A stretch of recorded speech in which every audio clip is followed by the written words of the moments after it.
ফেসবুকে একটি মেয়ের পাল্লায় পরে নষ্ট হয়ে যাওয়া ছেলেটির গল্প। বিশেষ করে গল্পটি এসএসসি এইচএসসি পরীক্ষার্থীদের জন্য।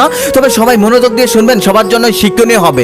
মাথায় চপচপে তেল, চুলের ডান পাশ দিয়ে স্মৃতি করে কলেজ আসা ছেলেটির নাম সুজন, যাকে কলেজের কম বেশি সবাই চেনেন, কারণ বরাবরই কলেজের মুখ উজ্জ্বল করে সে।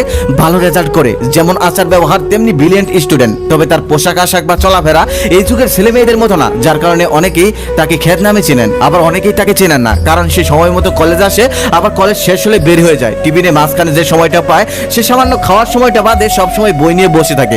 বন্ধু বান্ধবের আড্ডায় তাকে তেমন একটা কখনোই দেখা যায় না। ছেলে বন্ধু তেমন একটা নেই, মেয়েদের তো ধারের কাছ দিয়ে যায় না। সুজন এবার এইচএসসি পরীক্ষা দিবে। তার মায়ের অনেক স্বপ্ন ছেলে ভালো একটা রেজাল্ট করবে, তারপর স্কলারশিপ পেয়ে ভালো একটা হসপিটালে ভর্তি হবে, তারপর ভালো একটা ডক্টর হয়ে এলাকাবাসী আর গরিব মানুষকে ফ্রিতে চিকিৎসা দেবে। তাই মায়ের ইচ্ছে অনুযায়ী সুজন ভালোভাবে লেখাপড়া করছিল। তার ফাইনাল পরীক্ষার সময় বাকি আর 5 মাস। ঠিক সেই সময় সে তার এক বন্ধুর কাছ থেকে শুনেন যে ফেসবুকে নাকি ভালো ভালো কলেজের ভালো ভালো টিচারের ভালো ভালো সাজেশন পাওয়া যায়। সুজন তাই ঠিক করেন যে সে একটি ফোন কিনবে আর ফেসবুক ইউজ করবে। তারপর তার মাকে গিয়ে বলে ফোন দিয়ে লেখাপড়া করা যায়। তারপর তার মা অনেক কষ্ট হলেও সেই ফোনটা কিনে দেয়, কারণ ফোন দিয়ে ছেলে লেখাপড়া করবে। এটা শুনে তার মা অনেক কষ্ট হলেও ফোনটা কিনে দেন। পরের দিন সুজন ফোনটি নিয়ে স্কুলে যায় আর এক বন্ধুকে বলে ফেসবুক আইডি খুলে দিতে।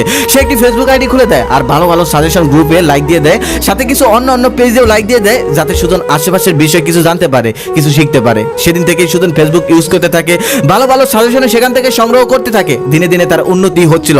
একদিন সুজন মনে মনে ভাবলো আমি নিজেও একটা সাজেশন পোস্ট করব। অনিচ্ছা সত্ত্বেও সে সাজেশনটা পোস্ট করলো। পোস্ট করে বেরিয়ে পড়ে। পরের দিন সকালে যখন ঢুকে দেখেন অনেক লাইক, অনেক কমেন্ট। এটা দেখে সুজন অনেক খুশি হয়। তারপর কলেজে চলে যায়। কলেজ থেকে এসে যখন সেই ফেসবুকে ঢুকে